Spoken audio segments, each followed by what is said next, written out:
soft. So the issue at the moment is pretty clear as far as what's causing the issues with the chipping. And there's just, as we kind of pointed out last time, was as you kind of come into the golf ball, everything over here is actually okay. Backswing's fine. And then as soon as you come down to the ball, the body just kind of goes, oh, stops. And then the hands keep going, and then the club head keeps going. So through impact, there's a huge amount of flip of your face. So it kind of looks like that, where it just kind of stops, and then the hands kind of take over. They don't generally go that high or that far left with you. And then as you're doing it, you'll generally get the club to come more inside, and then you start to have strike issues where you hit the ground first. Obviously, this is quite firm, actually. If we're probably on that wintry, muddy lie, you're in that danger of double hit zone and all that sort of carry on. Plus, you probably never get a lot of spin on the golf ball either. It doesn't want to stop. I know when we've got 9-9 here, so this is more of a chip shot, but there's not much traction on it. So there's two things I was thinking would be of huge benefit, especially for the next couple of weeks. The one is a world-class training aid, coat hanger. Reason being, the issue is kind of this stops and a flip. So the solution is to basically get you in the habit of everything keeps rotating through. Because the ideal chipping technique would be you create a little angle and then you're maintaining that angle throughout. And the finish position with your wrists and the club face are pretty much exactly the same as where you started.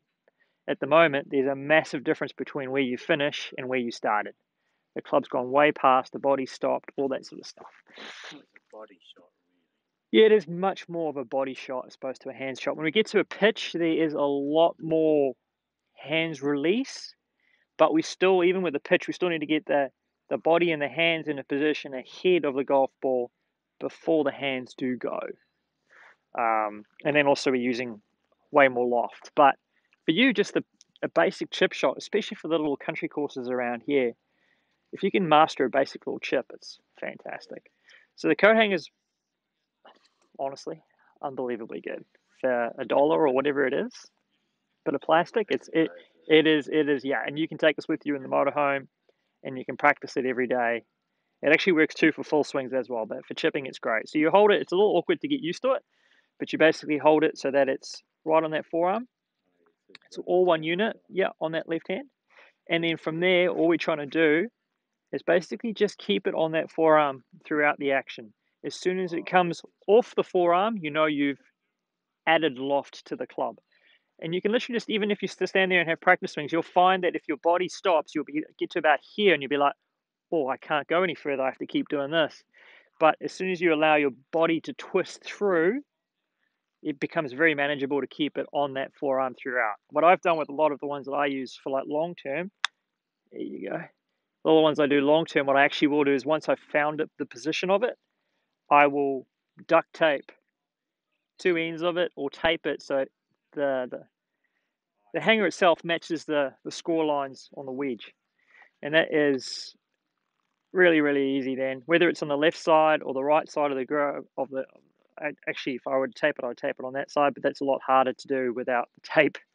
So until we haven't got the tape yet, we'll just hold it on that left there, bang, bang, bang. And then once you create that so you can actually feel some pressure of the hanger, you're just going to keep it on there throughout. And that will keep the face square and encourage everything to keep moving through. The other one that we'll do, other than the high end, is the use of a tour stick, but that could be a garden stick or a spare golf shaft or anything.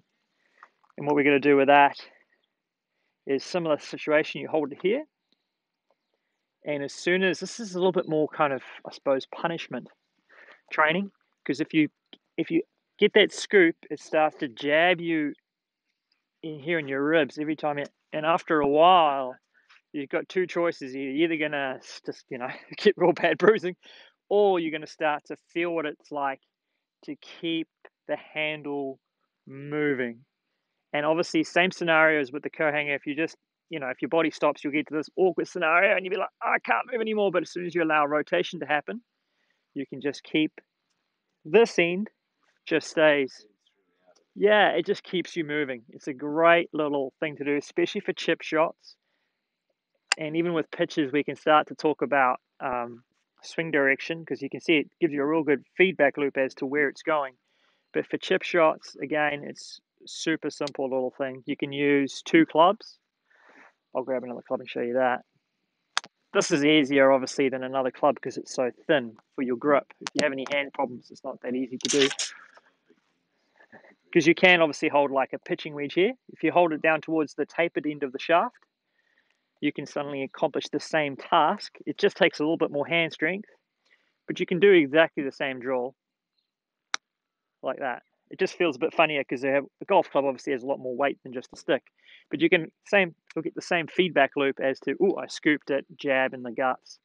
Or here, obviously today we'll use that because we got it. But if you haven't got one of those or no garden stick or anything thin, I'm going to go to Farmlands actually and buy a whole bunch of little half cheap ones because the tour stick's quite expensive for what it is. It's just a bit of fiber. So if we can get a little bit of this, and if we do those 2 things, that'll get us into a great start and get you the feel going.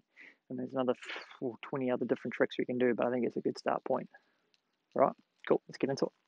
All right, time for a little review, a little before and after of what we covered. So obviously we've got here what you were doing beforehand on the left screen, where you can quite clearly see it's not a bad impact you got on this particular time. I managed to catch the best one, which was great. There's a before and after. So see here, there's a lot of hand flip, a lot of body stop, a lot of club face rotation going on.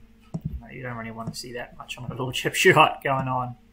And then everything just stalls. So that, through impact, obviously is going to create all sorts of inconsistencies with spin or lack thereof, strike and lack thereof, and then distance control is going to be an issue from there. So the first little one we did was our friend the coat hanger, and obviously the idea there was get it on the left forearm at address and keep it on there, so when you get back you still have it resting up against that lead forearm. And as we come on through, impact it's still on there, and then post impact it just stays on there. And there you can see a dramatic difference in movement patterns. How here everything's just stayed connected beautifully. You've got all your angles that you had at address, everything looks lovely and solid.